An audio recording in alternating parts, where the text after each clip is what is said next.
Hello friends, बहुत बहुत स्वागत है आपका अपने यूट्यूब चैनल हिंदी साहित्य 071 में। आज की इस वीडियो में हम यहाँ जो भक्ति काल से रिलेटेड कुछ महत्वपूर्ण कथनों के बारे में पढ़ेंगे। तो चलिए शुरू करते हैं आज की वीडियो। तो जो सबसे पहला कथन है वह है, दोलन भारतीय चिंताधारा का स्वाभाविक विकास है। ये जो कहा है ये पंडित हजारी प्रसाद द्विवेदी ने कहा है। नेक्स्ट है, भक्ति धर्म का रसात्मक रूप है। ये आचार्य रामचंद्र शुक्ल ने कहा है। हम अपने को ऐसे धार्मिक आंदोलन के सामने पाते हैं जो सब आंदोलनों से कहीं अधिक विशाल है, जिसे भारतवर्ष ने कभी देखा है। यहाँ तक कि वह बौद्ध धर्म के आंदोलन से भी अधिक विशाल है, क्योंकि इसका प्रभाव आज भी विद्यमान है। इस युग में धर्म ज्ञान का नहीं बल्कि भावावेश का विषय हो गया था। ये है जो डॉक्टर ग्रेसन ने कहा है। नेक्स्ट है, बिजली की चमक के समान अचानक समस्त पुराने धार्मिक मतों के अंधकार के ऊपर एक नई बात दिखाई दी।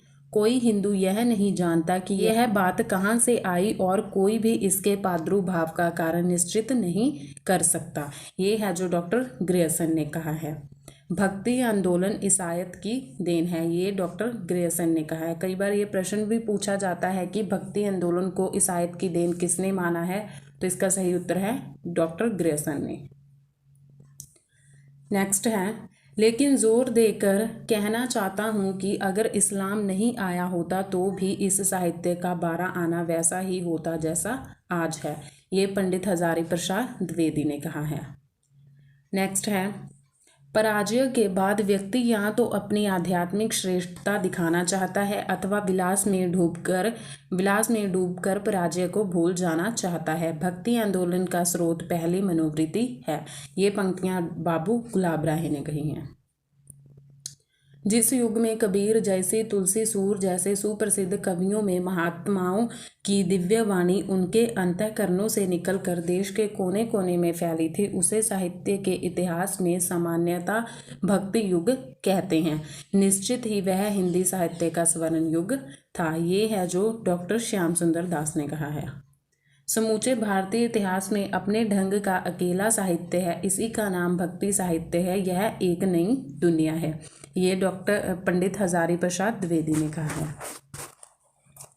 प्रतिभा उनमें बड़ी प्रखर थी। ये है जो पंक्तियां कबीर जी के बारे में कही गई हैं कि उनमें जो प्रतिभा थी बहुत प्रखर थी, आचार्य शुक्ल जी ने कही हैं।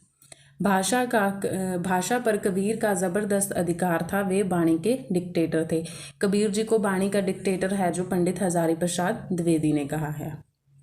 कबीर तथा अन्य निर्गुण पंथी संतों के द्वारा रागात्मिकता, भक्ति और ज्ञान का योग तो हुआ, पर कर्म की दिशा वही रही जो नाथ पंथियों से के यहाँ रही।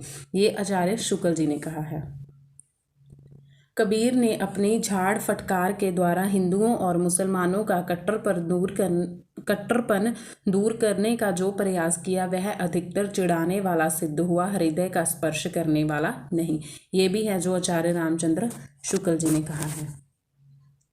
बुद्ध देव के बाद भारत में सर्वाधिक बड़े लोकनायक तुलसीदास हैं। ये जॉर्ज ग्रेसन ने तुलसीदास के बारे में कहा है। उन्होंने है जो तुलसीदास को बड़े लोकनायक माना है। तुलसी का सारा काव्य समन्वय की विराट चेष्टा है। ये पंडित हजारी प्रसाद द्विवेदी ने कहा है तुलसीदास के बारे में। भारतवर्ष का लोकनायक वही हो सकता है जो समन्वय करने का अपार धैर्य लेकर आया हो। ये पंडित हजारी प्रसाद द्विवेदी ने कहा है। हिंदी काव्य की सब प्रकार की रचना शैली के ऊपर गोस्वामी तुलसीदास ने अपना ऊंचा स्थान प्रतिष्ठित किया है। यह उच्चता और किसी को प्राप्त नहीं। ये तुलसीदास के बारे में आचार्य शुक्ल जी ने कहा है। तुलसी का रामचरितमानस लोक से शास्त्र का, संस्कृत से भाषा का, सगुण से निर्गुण का, ज्ञान से भक्ति का, शैव से वैष्णव का, ब्राह्मण से शूद्र का, पंडित से मूर्ख का, गृहस्थ से वैराग्य का समन्वय है। ये पंडित हजारी प्रसाद द्विवेदी ने कहा है।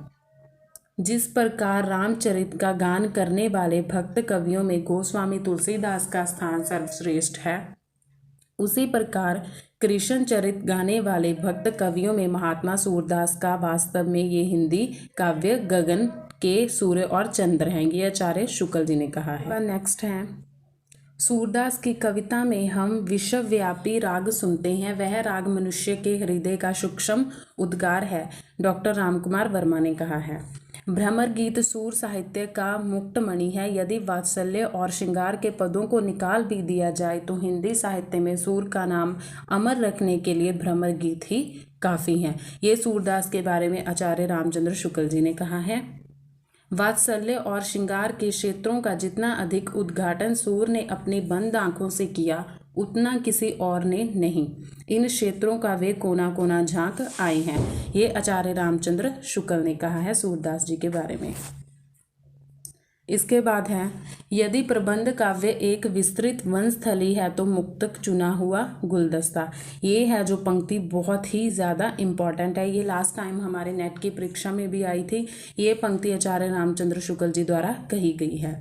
सूरदास की रचना में संस्कृत की कोमल कांत पदावली और अनुप्रयासों की वह छटा नहीं है जो तुलसी की रचना में दिखाई पड़ती है। ये पंक्तियाँ आचार्य रामचंद्र शुक्ल जी द्वारा कही गई हैं। तो फ्रेंड्स, ये थी हमारी आज की वीडियो। उम्मीद करती हूँ आपको आज की वीडियो अच्छी लगी होगी। मिलते हैं एक और नई वीडियो के साथ, तब तक के लिए धन्यवाद।